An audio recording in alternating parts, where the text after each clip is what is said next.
André Luiz, através de Chico Xavier, perceberemos o ministro Clarencio como trabalha, o ministro de nosso lar como trabalha.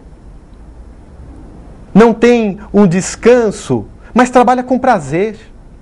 O domingo, onde poderia ser dedicado ao lazer, via de regra, esses espíritos missionários estão visitando os enfermos, aqueles espíritos que ainda sofrem, porque não conseguem ficar inativos ou pensando somente em si.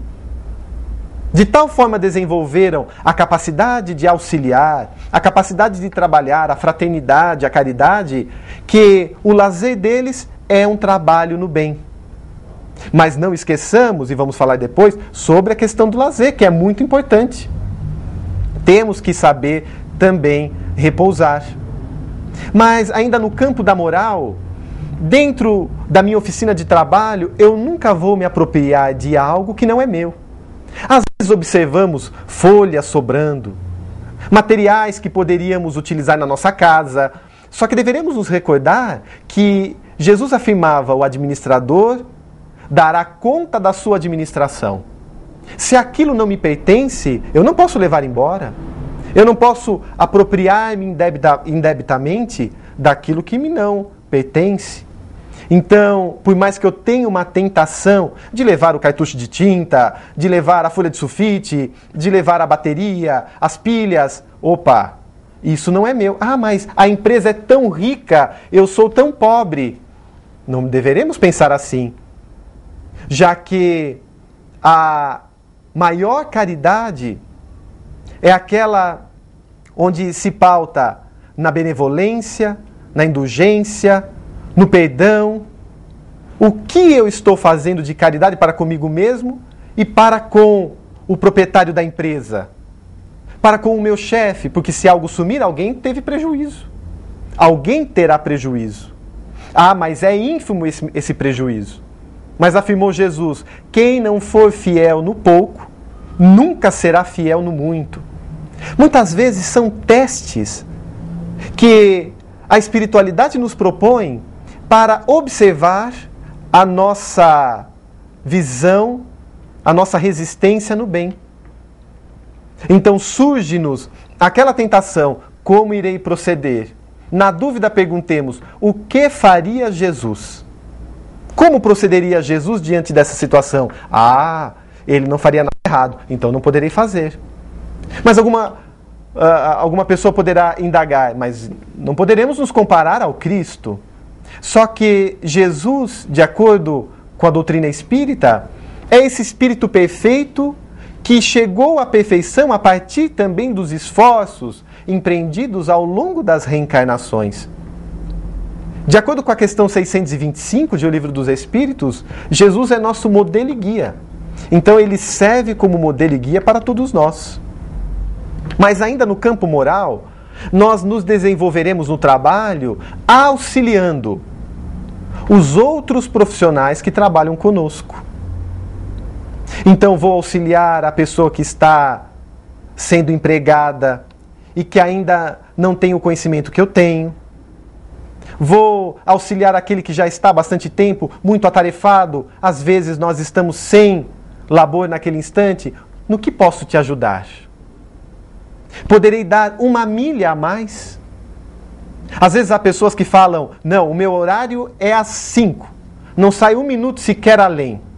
Mas será que em nome dessa caridade que referi-me, desse trabalho no bem, não poderei, esforçando-me um pouco mais, ainda que saia às 5h15, 5h30, dedicar-me um pouco mais por aquele trabalho que leva impresso o meu esforço?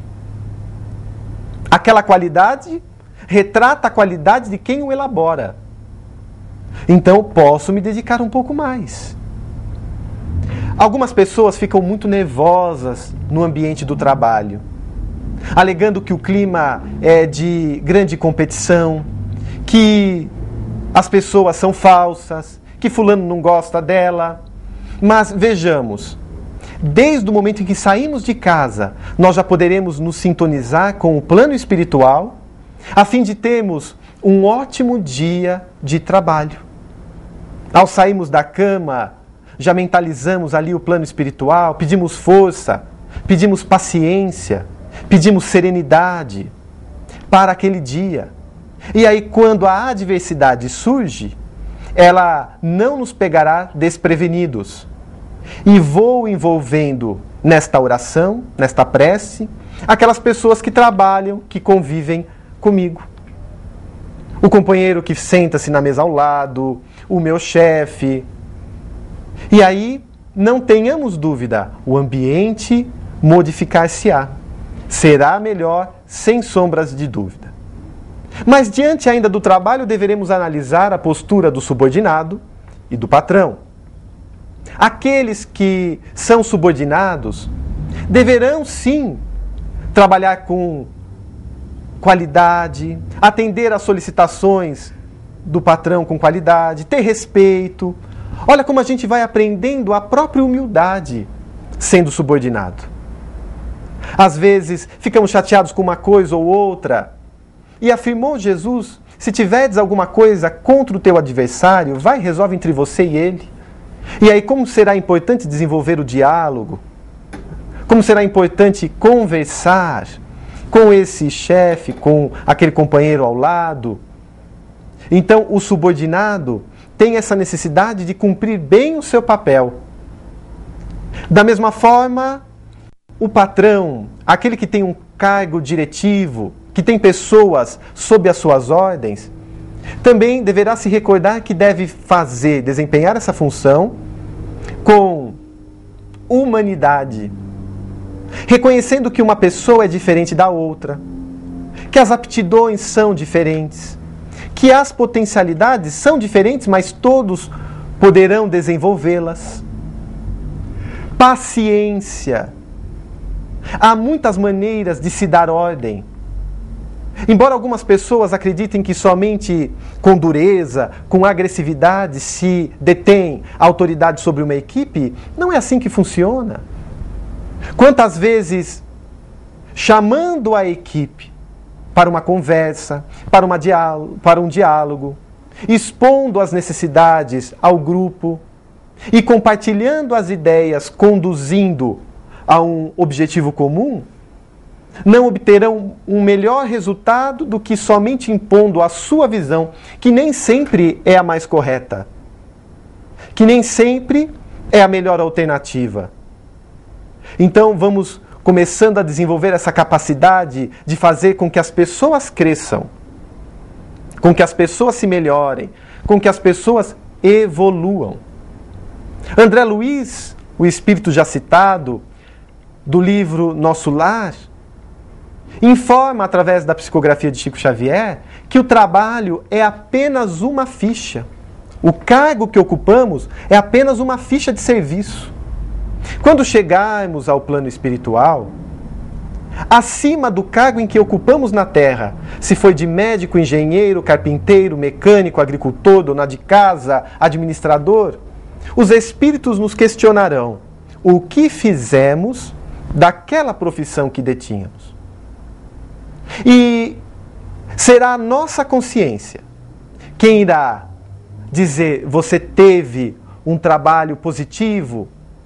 Realmente o trabalho para você foi uma ocupação útil? Ou a nossa consciência dirá: você desperdiçou a chance que teve? Não soube trabalhar para o bem comum? Pensou em trabalho somente como uma ferramenta para ganhar dinheiro? Pisou nas pessoas para conquistar, para galgar cargos? E aí, ela nos cobrando a nossa consciência, quantas vezes iremos numa nova experiência reencarnatória sentir dificuldades? O trabalho é essa chama que faz com que avancemos na vida. Por isso a necessidade sempre do estudo, vamos nos aperfeiçoando numa língua, vamos fazendo um curso superior, um curso de especialização. É importante nunca pararmos, e muitas vezes o desemprego ocorre porque paramos no tempo. Porque deixamos de nos atualizar, colocando inúmeras dificuldades, até mesmo desculpas, para não estudar mais, para não se esforçar mais. Na questão 909 do Livro dos Espíritos, os Espíritos informam quão poucos de vós fazem esforços. Então, está em nossas mãos esse desenvolvimento do trabalho. Qual o limite do trabalho? O limite de nossas forças. Temos que ter um equilíbrio entre o trabalho profissional, entre a família e também a religião. Todos esses itens são importantíssimos. E se deixamos um de lado, a nossa vida se desequilibra. Há pessoas que somente vivem para o trabalho, trabalham 12, 13, 14, 15 horas por dia. E aí os filhos caem na droga, porque esquecem da família, da educação dos seus pequenos. Outros vivem somente para o trabalho, a família, e se esquecem que são espíritos em caminhada e que cedo ou tarde chegarão ao plano espiritual através do fenômeno normal da morte biológica. Outros querem somente pensar na religião e na família, só que se esquecem que é o trabalho que mantém o equilíbrio, porque estamos no mundo material, precisamos de dinheiro para sobreviver, não há como. Então, o equilíbrio entre todos esses itens vai fazer com que, com segurança, avancemos. Numa sociedade justa, o forte trabalharia pelo fraco, porque há situações em que o indivíduo é impedido de trabalhar. E aí, poderemos colocar a responsabilidade do governo. Sim, mas quantas pessoas autônomas não têm acesso a esse auxílio do governo e estão nas ruas pedindo? Numa sociedade justa, a sociedade do Cristo, o forte iria suprir as necessidades desse fraco. Então, quando tivermos oportunidade de gerar frutos ao próximo a partir do nosso trabalho, vamos fazer, vamos desenvolver essa ação. Vamos nos empenhar em auxiliar essas pessoas que não tiveram, às vezes, as mesmas oportunidades que nós. E como falei, a questão do lazer também é importante. Lembrarmos que depois de um trabalho, depois das nossas obrigações, como será importante o encontro com a esposa, a brincadeira com os filhos, o passeio no parque, a visita ao shopping, ao cinema, porque dessa distração também está o equilíbrio da nossa vida social, da nossa vida familiar.